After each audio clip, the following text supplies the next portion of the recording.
السلام علیکم فرینڈ، میں ہوں مناہل اور آپ دیکھ رہے ہیں سوشل پوائنٹ۔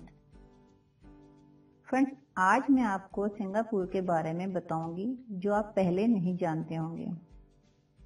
جی ہاں فرینڈ، جنوب مشرقی ایشیا میں موجود ایک چھوٹا سا ملک مگر دنیا میں اپنا نام رکھنے والا ملک ہے سنگاپور۔ تائیوان، ہانگ کانگ اور جنوبی کوریا کے علاوہ سنگاپور وہ ملک ہے جسے ٹائیگر کے نام سے جانا جاتا ہے۔ یہ 4 وہ ممالک ہیں جنہوں نے نصف صدی کے عرصے میں اس قدر ترقی کی ہے کہ اگر یہ ممالک الیکٹرانکس کی اشیاء ایکسپورٹ کرنا بند کر دے تو دنیا میں کروڑوں افراد بھوکے سونے پر مجبور ہو جائیں جو الیکٹرانکس کا کاروبار کرتے ہیں۔ سنگاپور کی اگر ہم تاریخ کی بات کریں تو 14ویں صدی عیسوی میں پہلے سنگاپور کا نام تماتکس تھا۔ سماٹا سے آنے والے ایک شہزادے نے اس جزیرے پر ایک شیر دیکھا۔ مالے زبان میں شیر کو سنگھا کہا جاتا ہے، اسی لیے اس جزیرے کا نام سنگاپورا رکھا گیا تھا۔ صدیوں تک یہ جزیرہ غیر آباد رہا، لیکن 1819 میں اس جزیرے پر برطانیہ نے قبضہ کر لیا۔ پھر دوسری جنگ عظیم میں جاپانیوں نے قبضہ کر لیا۔ 1940 میں اسے علیحدہ برطانوی کالونی کا درجہ دیا گیا۔ 31 اگست 1963 کو سنگاپور نے برطانیہ سے آزادی حاصل کر لی۔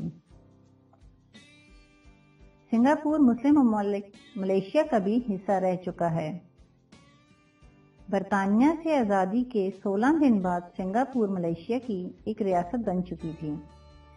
ابھی ملیشیا سے الحاق سے 2 سال بھی نہیں گزرے تھے کہ 9 اگست 1965 کو ملیشیا نے سنگاپور کو ملیشیا سے الگ کرنے کا سوچا۔ شاید یہ بات آپ نہیں جانتے فرینڈز کہ سنگاپور ایسا ملک ہے جسے اس کی آزادی اس کی مرضی کے بغیر دی گئی تھی۔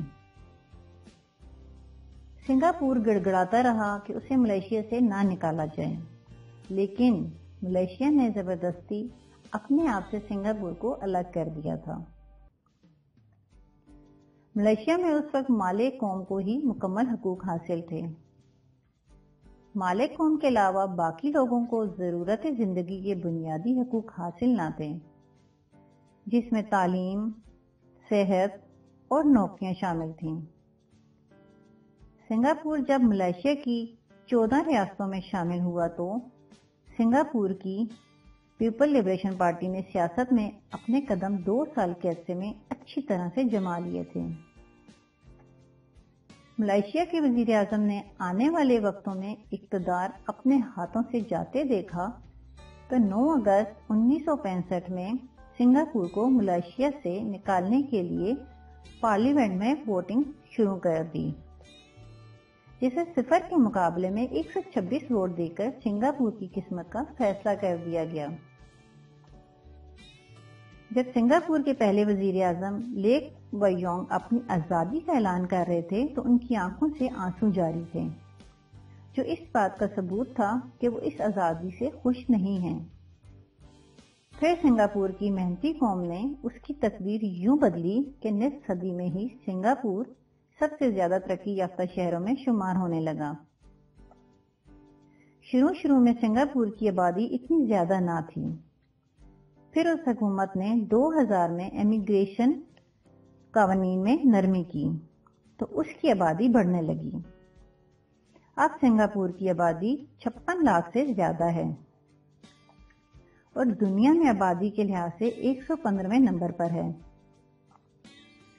سنگاپور میں سب سے زیادہ تعداد چینی لوگوں کی ہے، جو سنگاپور کی آبادی کا 74% ہے۔